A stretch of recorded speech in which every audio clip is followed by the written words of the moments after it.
একটা বিশেষ দিনে কেউ আপনাকে এই কেকটা গিফট করলো, আপনার কেমন লাগবে? ঠিক তেমনই লাগবে আপনি যদি কারোর জন্য এই কেকটা বানিয়ে সামনে দিতে পারেন, তাকে প্রেজেন্ট করতে পারেন। আমি আজকে সহজেই এই কেকটা বানিয়ে দেখাচ্ছি। এর জন্য আমি বিস্কিট নিয়ে নিয়েছি 1 প্যাকেট 130 গ্রাম এখানে। তবে আপনার চকলেট বিস্কিট না নিয়ে চকলেট বা ক্রিম ছাড়া বিস্কিট নেওয়ার চেষ্টা করবেন, তাতে এই কেকটা আরও ভালো হবে। এবার এগুলোকে টুকরো টুকরো করে আমি ব্লেন্ডার জারে দিয়ে দিচ্ছি। তারপর এটাকে আমি গুঁড়ো করব।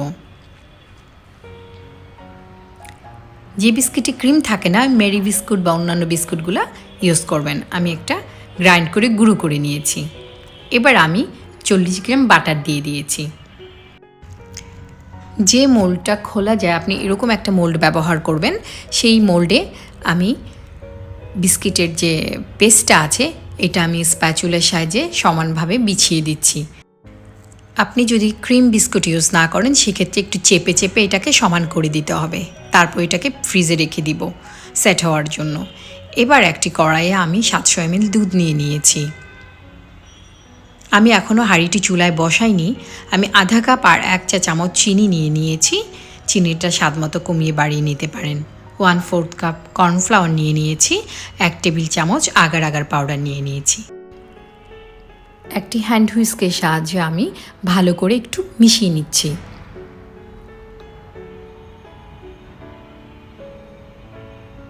আমি এখনও চুলায় দেইনি। এবার আমি 250 গ্রাম ডার্ক চকলেট টুকরো টুকরো করে কেটে নিয়েছি। আপনারা চাইলে আর একটু কমও ইউজ করতে পারেন। আমি এটা দুধের মধ্যে দিয়ে দিলাম, দিয়ে একটু মিশাচ্ছি। এটা পুরোপুরি মিশবে না, কারণ ডার্ক চকলেট সলিড এবং দুধটা নর্মাল টেম্পারেচারে রাখা দুধ। এবার আমি চুলায় বসিয়ে দিয়েছি। আমি মাঝারি থেকে লো আঁচে এটাকে জাল করে নিব। বেশি আঁচে জাল করে নিতে গেলে দুধ উপচে পড়ে যেতে পারে এবং একই সাথে চকলেট পুড়ে যাবে।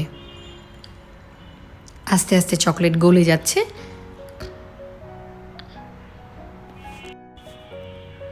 এবং কালারটাও অনেক বেশি চকলেটি হয়ে যাচ্ছে, দেখতে খুব ভালো লাগছে। ফ্লেভারটাও খুব চমৎকার লাগছে। আপনি অত্যন্ত কম খরচে এটি বাসায় বানিয়ে নিতে পারেন, যা আপনি কিনতে গেলে অনেক টাকা খরচ করতে হবে। আস্তে আস্তে বলক চলে আসছে এবং দুধটা অনেক ঘন হয়ে গেছে। চকলেট গলে গিয়ে মিশে গিয়েছে এবং কর্নফ্লাওয়ারে ঠিক করে নিয়েছে, একই সাথে আগার পাউডার।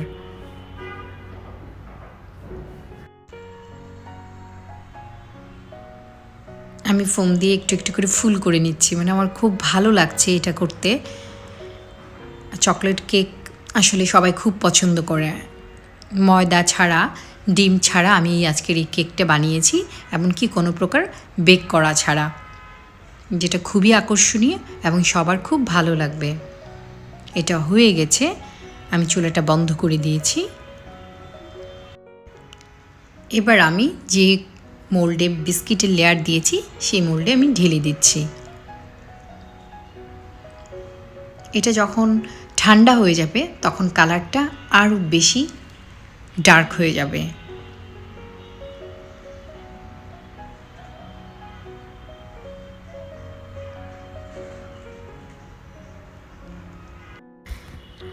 আমি বাবলসগুলো ফিটিয়ে দিচ্ছি।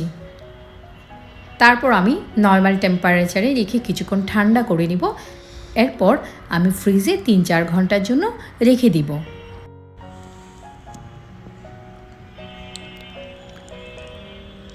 3 থেকে 4 ঘন্টার মধ্যেই কেকটি সেট হয়ে গেছে।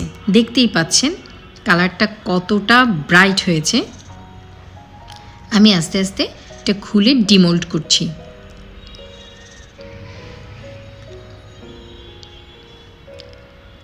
একটা ছুরির সাহায্যে সাইডটা একটু কেটে নিচ্ছি।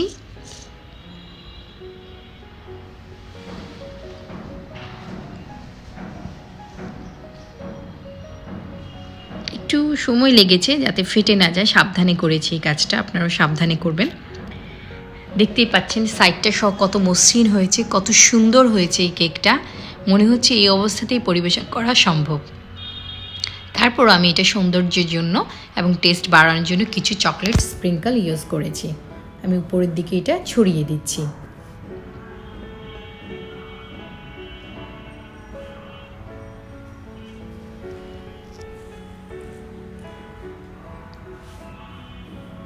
সবগুলো স্প্রিঙ্কেল এইভাবে দিয়ে উপরের টপারটাকে আমি চমৎকার করে সাজিয়ে নিয়েছি।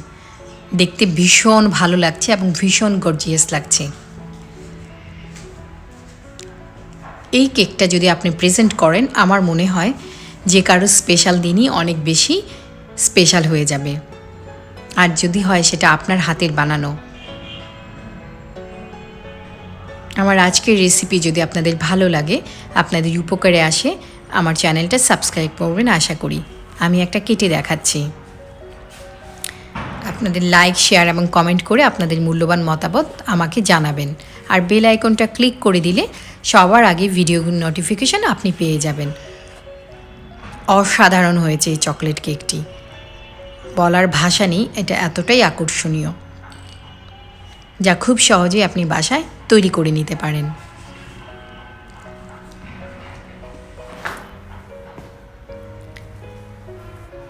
আমি এক পিস সার্ভ করে দেখাচ্ছি এবং কেটে দেখাচ্ছি। এটা কতটা ইয়াম্মি বলে বোঝানো যাবে না। খাবেন যখন ভালোটাই খান।